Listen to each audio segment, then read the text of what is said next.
আসসালামু আলাইকুম। আমি রোমান।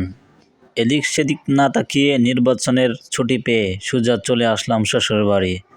আর এই শ্বশুরবাড়ির শীতের সময় নির্বাচন, তারপরেও টানা 3 দিন বন্ধ। টানা 3 দিন বন্ধ পাওয়ার কারণে বাসার সবাই পিঠা বানাইতেছে। এই শীতের সময় পিঠা বানানো একটা আনন্দই একটা অন্যরকম। সেজন্য সবাই পিঠা বানাইতেছে। পিঠা টিঠা খাইয়া তরতাজা হইয়া এই 3 দিনে ঘুমায়া টুমায়া তারপরে আবার কাজের উদ্দেশ্যে চলে যাব। গন্তব্যস্থানে, কাজের স্থানে আবার চলে যাব। আবার শুরু হয়ে যাবে সংগ্রাম জীবনের। এই প্রথম ঈদের মতো ছুটি পাওয়া গেছে নির্বাচনের মধ্যে। তারপরেও একবারে সুষ্ঠু নির্বাচন, কোনো ঝামেলা নাই, কোনো বেদাত নাই, মারামারি নাই।